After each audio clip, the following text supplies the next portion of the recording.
யார் இந்த KPY Bala? Bala exposed.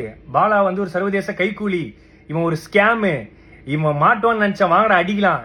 இந்த வண்டி தான் அண்ணன் கேபிஒய் பாலா எனக்கு வாங்கி கொடுத்தது. இதை வந்து நிறைய பேர் என்ன சொல்றீங்க, வண்டி வந்து வாங்கி கொடுக்கல, பொய்யானது, நம்பர் பிளேட்லாம் மறைச்சிருக்காங்கன்னு சொல்றீங்க. இது வண்டி ஜெப்ட் நான் தான் ஓட்டுறேன், அண்ணன் எனக்கு வாங்கி கொடுத்த வண்டி தான். எவ்வளோ வன்மம் இல்லை. சரி ஓகே, நானும் வந்து இந்த 2 நாளா சரி ஓகே இது ஓகே இது இப்போ முடியும் அப்போ முடியும்னு பார்த்துட்டு இருந்தேன். ஒரே ஒரு படம் பண்ணேன். அந்த படத்துக்கு அப்புறம் இவ்வளோ வந்து ஏதாவது ஒன்று பண்ணுவாங்கன்னு எனக்கு சத்தியமா தெரியாது. ஒரு சின்ன கான்ட்ரவர்சி ஒன்று போயிட்டு இருக்கு இந்த ஆம்புலன்ஸ் ரிலேட்டடா. ஆம்புலன்ஸ் பார்த்தீங்கன்னா கொடுக்குறப்ப இல்லை டிடி அப்படின்னு சொல்லி மென்ஷன் ஆயிருக்கும். அது வந்து நாங்கள் கொடுத்த அடுத்த நாளே எங்களுக்கு தெரிய வந்துருச்சு அது வந்து டி மட்டும்தான். அன்னைக்கு பண்ண பெயிண்டிங் ரீஒர்க்னால வந்து டின்னு எக்ஸஸாக ஒன்று ஆட் ஆயிட்டுன்னு சொல்லிட்டு எஃப்சி முடிஞ்சதுனால இது நம்ம கேரேஜில் போட்டோம்.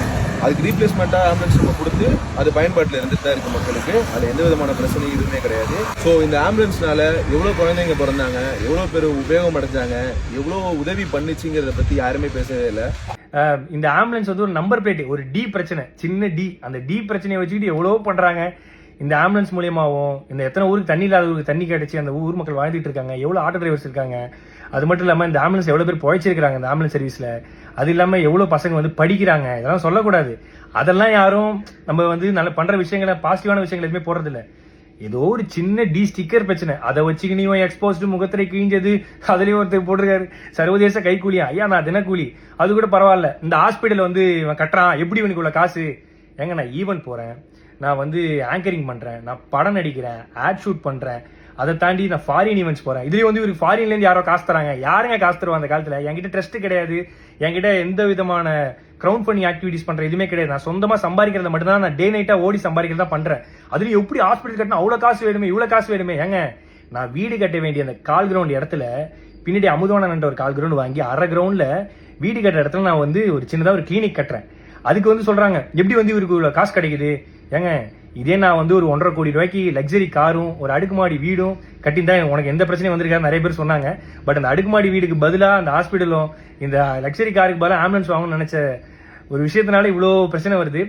இப்போ கூட நான் வந்து எதுக்கு இந்த வீடியோ போறேன்னா, சரி ஓகே நேற்று இது முடிஞ்சிடும் நினைச்சேன்.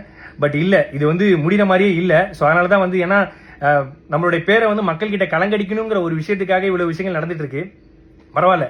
இப்போ நான் ஏன் வீடியோ போட்டேன்னா, இதை பார்த்து நிறைய மக்கள் வந்து நிறைய பசங்க வந்து ஐயோ இப்பெல்லாம் பண்ண இவ்வளவு பிரச்சனை இருக்குன்னு சொல்லிட்டு பின்வாங்கிடக்கூடாது. கடைசி வரைக்கும் அவங்களால முடிஞ்ச உதவி, ஏன்னா நம்மளை பார்த்து நிறைய பேர் பண்ணிட்டு இருக்காங்க. உண்மையாக வண்டி ரெஜிஸ்ட்ரேஷன் பண்ண புக்கு எல்லாமே இதெல்லாம் இருக்கு. அதுலயும் வந்து வீடியோ எடுத்து யூடியூப்ல போட்டு சம்பாதிக்கிறான். நான் வீடியோ எடுத்து இன்ஸ்டாகிராம்ல தான் போடுறேன். இன்ஸ்டாகிராம்ல போட காசு கிடையாது.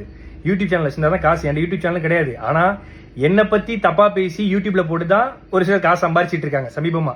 ஸோ நான் என்ன சொல்றதுன்னு தெரியல. பாத்துக்கலாம். எவ்வளோ வன்மத்தை தாண்டி வாழ வேண்டியதா இருக்குன்னு இப்பதான் தெரியுது. பிரச்சனை இருக்குன்னு தான் நல்லது பண்றோம். ஆனா நல்லது பண்றதுல ஒரு பிரச்சனை இருக்கான்னு கேட்டா என்ன சொல்றதுன்னு தெரியல. நன்றி.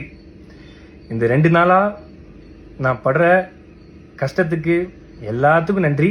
ஆனா நீங்க பண்றதெல்லாம் பார்த்து நான் ஓட மாட்டேன். எனக்குன்னு மக்கள் இருக்காங்க, அவங்களுக்காக நான் கடைசி வரையும் ஓடுவேன். தேங்க்யூ.